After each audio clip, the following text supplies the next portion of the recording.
Roll for Crit is supported by our friends on Patreon. Come join the High Rollers at patreon.com/rollforcrit.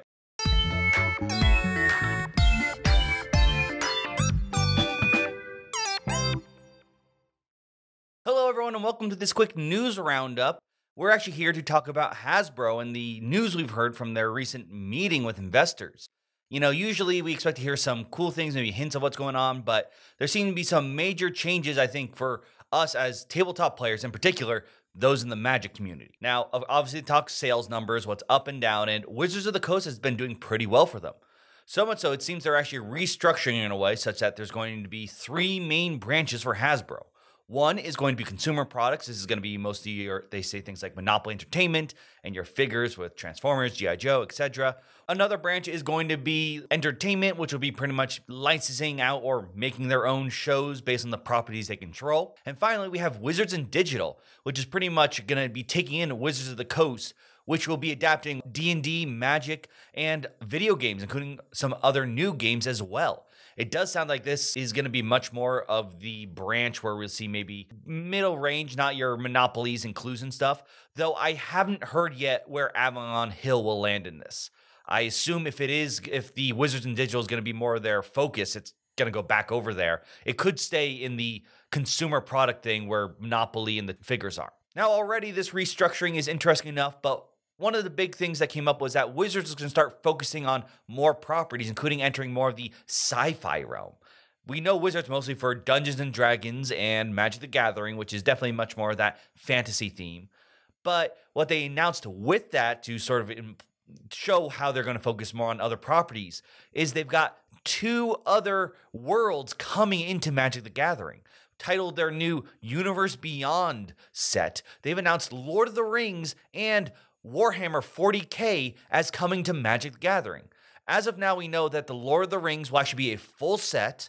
That means we're going to have packs of cards, I'm sure, both set, draft, and collectors. Warhammer, we don't know whether it's going to be like that or going to be more similar to The Walking Dead, which was a secret lair, which is pretty much premium cards, usually like 4 or so cards sold for a short period of time. What's really crazy about this is we're seeing a lot more of these crossovers things that are going to be brought over. And it's very interesting to see the reaction about this. I know some people, we've talked about the Walking Dead one. People were really angry about that. They felt that wasn't Magic. And to bring these characters in, not only the baggage some of those characters bring with them was something they weren't happy about. Others, on the other hand, are saying we shouldn't really gatekeep. These crossovers are a great way to bring in new people who are excited because they want to play with their character, whether they're a fan of Gandalf, or in the case of Warhammer, Magnus, maybe any of the Primarchs. In the end, though, it's very obvious that Wizards of the Coast is taking Magic in a much more almost like Smash Brothers kinds of way. Or I guess actually the best analogy would be Weiss Schwarz. That's another card game, and I'm really not that experienced with it. But from what I can tell, every set is pretty much just a different anime show.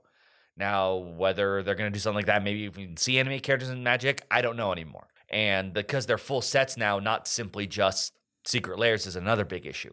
Now, this is not the first time we've seen crossovers, like I said. The Walking Dead had a secret lair, and then there were some Godzilla cards as well. There's also a Transformer card, which was a promo silver border back a while ago for a convention.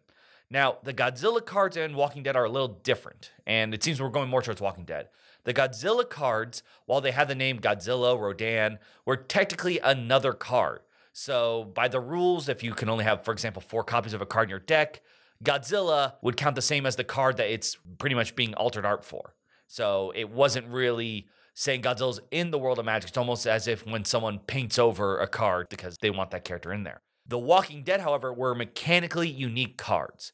This was a card of Rick, and no, it's never appeared like that before. This is no alter name, it's just that.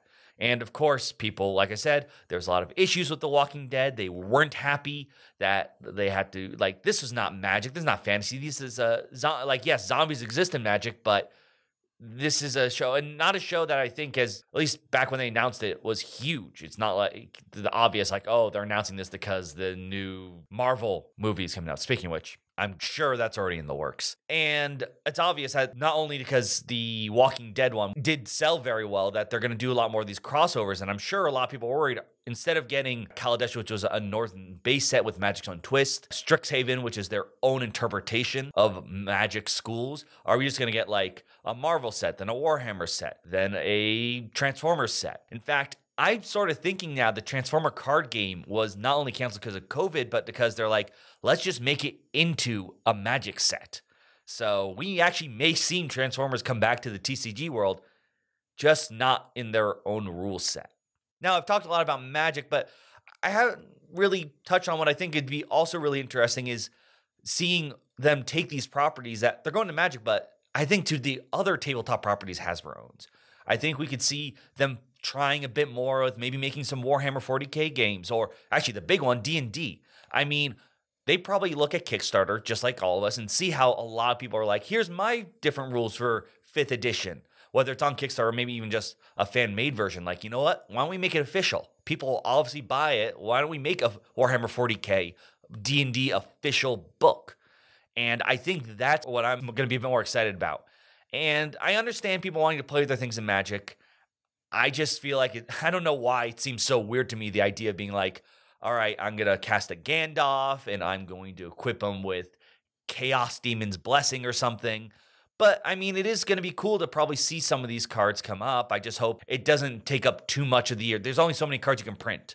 And let's not even get started on the secondary market. So I'm really curious to see what Hasbro does this outside of Magic the Gathering. I think that's where we're going to see more, in my opinion, wins. I mean, the Magic ones could be, but that one's a bit more in the air for me. I would love to see them try to find a way to make more board games and not just monopolies and stuff, using the licenses that they get with these deals. I mean, we know they already got Godzilla, Warhammer, and Lord of the Rings. I think they could do some pretty cool stuff with just those, let alone what else they have in their back pocket.